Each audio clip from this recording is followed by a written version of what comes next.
लोग जिनके लिए एसडीएम साहब ने और लीगल अथॉरिटी ने हम सभी डिपार्टमेंट वालों को बुलाया, ताकि हम आप लोगों को जागरूक कर सके कि आप हर डिपार्टमेंट में किस तरह से जो स्कीमें अवेलेबल हैं, और ख़ास तौर से जो लेबर डिपार्टमेंट है वो लेबरर्स के लिए बना है, लेबर के राइट्स के लिए बना है, उनके हक के लिए बना है। अगर कहीं उनके साथ कोई ज़्यादती होती है वहाँ उनकी मदद करने के लिए बना है। तो ये आपको पता होना चाहिए।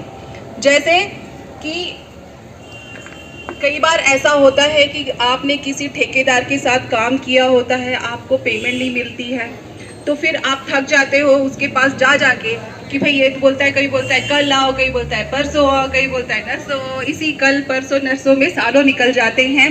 फिर आप बोलते हो छोड़ो परे, इससे अच्छा मैं कहीं और काम करता हूँ, वहाँ जाके पैसे कमा लेता हूँ। तो इस समस्या से जब आप जूझ रहे होते हो तो आपने कहाँ जाना है? उसके लिए आपने असिस्टेंट लेबर कमिश्नर के दफ्तर में आना है। एक छोटी सी एप्लीकेशन साथ में लिख के लानी है। एप्लीकेशन हम इसलिए बोलते हैं कि कल को कहीं हम ही ना फंसना है कि आप बिना आप ही मुकर जाओ कि भाई हमने नहीं बोला है। इसलिए हम बोलते हैं कि एक छोटी सी, ऐसा नहीं कि आपने कहीं नोटरी से कहीं, सिंपल एक पेज पे भी अगर आपने एक एप्लीकेशन लिखी हो, किसी भी पढ़े लिखे इंसान से लिखवा के लाई है कि भाई मैंने इस ठेकेदार के पास काम किया था, इसके पास मेरे इतने पैसे बकाया हैं, कब काम किया और क्या काम किया।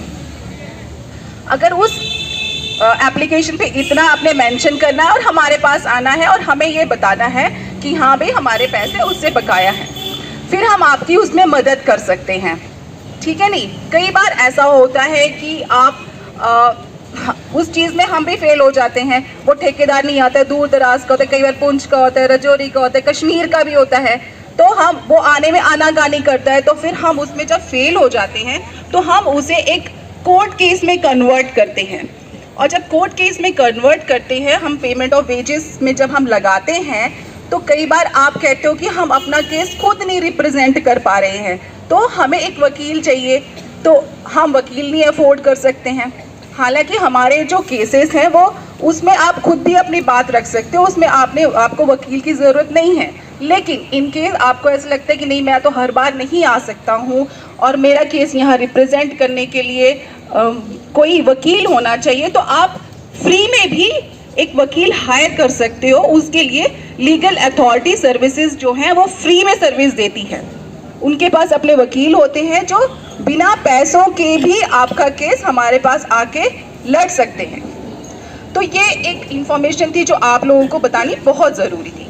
इसी के साथ बिल्डिंग कंस्ट्रक्शन वर्कर्स एक्ट बनाया गया है उन मजदूरों के लिए जो कंस्ट्रक्शन एक्टिविटीज़ में उसे अपने बच्चों को पढ़ाने के लिए असिस्टेंस मिलती है, जिसे आप स्कॉलरशिप भी कह सकते हो। ठीक है? ये कौन सी क्लास से मिलती है? फर्स्ट क्लास से लेकर प्रोफेशनल डिग्री तक। प्रोफेशनल डिग्री हो गई जैसे कि आप कहोगे कि मुझे अपना या आपका बच्चा काफ़ी होनहार है, होशियार है और वो और आगे पढ़ना चाहता है, इंजीनियरिंग करना चाहता है या डॉक्टर बनना चाहता है, या कोई भी इस तरह की डिग्री जो प्रोफेशनल हो, BDS हो, तो उसमें वहाँ तक उसको इसमें असिस्टेंस दिया जाता है। हर क्लास के हिसाब से अलग अलग इसके पैसे मिलते हैं, सहायता राशि मिलती है। जैसे फर्स्ट क्लास से हो गया, फर्स्ट क्लास से लेकर 5th क्लास तक के बच्चे को 2500 तक लाखों हजारों रुपए खर्च हो रहे हैं, और उसे हम कहते हैं क्रॉनिक डिसीज। जैसे कहीं आपने कोई ट्रांसप्लांटेशन करवाया या कैंसर हो गया, कोई भी इस तरह का, तो उसमें बिल्डिंग कंस्ट्रक्शन बोर्ड के पास जो रजिस्टर होता है मजदूर, उसको साल का 1 लाख रुपया रीइंबर्स किया जाता है। रीइंबर्स का मतलब ये हुआ कि पहले आपने पैसे खर्च किए और वो बिल लाके आपने हमारे ऑफिस में एप्लीकेशन के साथ दिए और उसको हमने फिर आपके अकाउंट में रीइंबर्स करवाया। ठीक है? तो एक हो गया एजुकेशन असिस्टेंस, दूसरा हो गया क्रॉनिक डिसीज असिस्टेंस। इसमें जो असिस्टेंस है ये आपके और आपके परिवार में किसी भी इंसान के लिए दिया जा सकता है।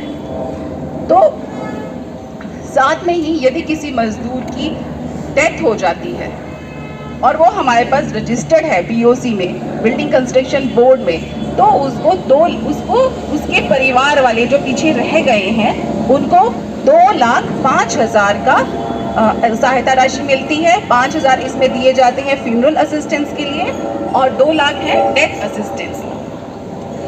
वैसे ही अगर आप किसी कारण से 1 महीना या 1 महीने से अधिक टाइम तक नहीं काम पे जा पा रहे हो तो उसमें भी मेडिकल असिस्टेंस दिया जाता है, जिसको हम टेम्पररी डिसेबिलिटी बोलते हैं।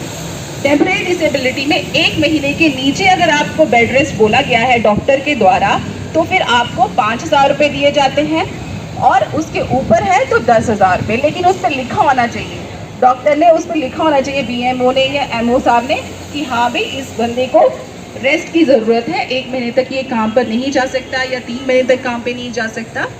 तो बाकायदा, और ये सारे जो मैं बोल रही हूँ क्रॉनिक मेडिकल, ये सारे जो हैं ये आपने गवर्नमेंट हॉस्पिटल में ही जाके पहले ट्रीटमेंट्स करवानी है।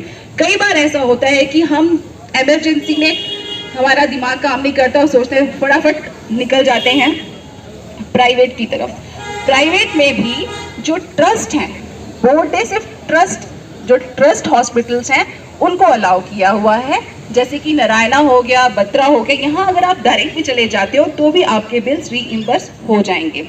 लेकिन आप अगर किसी और प्राइवेट हॉस्पिटल में बाहर अगर जाके ट्रीटमेंट करवा रहे हो तो इसमें आपको गवर्नमेंट मेडिकल कॉलेज से जहाँ से आप ट्रीटमेंट पहले करवा रहे थे उसकी डिस्चार्ज बुक पे एक रेफरल का लिखा होना बहुत ज़रूरी है कि यहाँ पे अब ट्रीटमेंट नहीं हो सकती है, आप बाहर कहीं पे भी जाके अपनी ट्रीटमेंट करवाएं।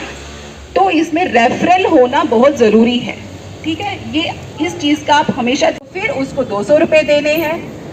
जैसे जैसे उसकी एज बढ़ती जा रही है जैसे उसकी एज बढ़ेगी उसके जो अमाउंट है वो ज़्यादा होगा। जैसे 40 साल का है उसकी 200 रुपये है, उसके 39 ईयर्स का अगर कोई बंदा है तो उससे कम होगा। जितनी उसकी एज कम होगी, जितनी छोटी उम्र में वो अपने आप को इसमें रजिस्टर करवाएगा उतनी इसमें अमाउंट कम है। तो जितनी अमाउंट आप डालोगे उतनी ही अमाउंट गवर्नमेंट भी डाल रही है। 50% उसमें गवर्नमेंट का भी जाता है। जैसे 200 रुपये आपने दिए तो 200 रुपये गवर्नमेंट भी देगी।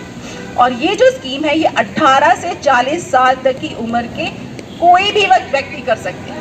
उसमें ऐसा कुछ नहीं, कंस्ट्रक्शन एक्टिविटी कोई भी कर सकता है, क्योंकि ये अनऑर्गेनाइज सेक्टर के लिए, चाहे वो दुकान पे काम करता हो, दर्जी का काम करता हो, लेडीज़ को करवाएं, या ब्यूटिशियंस हैं, ब्यूटी पार्लर का कोर्स करती हैं, ठीक है नहीं। जो स्टूडेंट्स होते हैं वो भी अगर ट्यूटर का काम करते हैं तो वो भी अपने आप को इसमें रजिस्टर करवाएं। तो ये है प्रधानमंत्री श्रम योगी मानधन योजना, जिसमें आपको पेंशन लगेगी। इसी की तरह ई श्रम योजना है। ई श्रम जो है वो एक इंश्योरेंस पॉलिसी है, ये एक सुरक्षा कवच है आपके लिए कि भगवान ना करे कि कहीं किसी व्यक्ति का एक्सीडेंट से डेथ हो जाएगा तो उसको फिर जो पीछे परिवार रह जाता है तक की सहायता राशि दी जाएगी।